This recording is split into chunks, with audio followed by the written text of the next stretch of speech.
हम अपना क्लास में लइका करेलो समार बैठे खाती पास में बाबू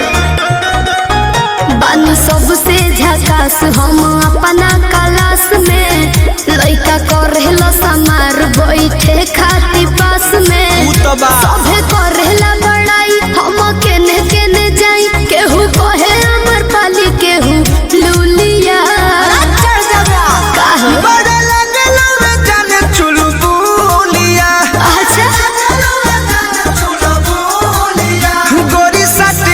पढ़े जब जानू स्कूलिया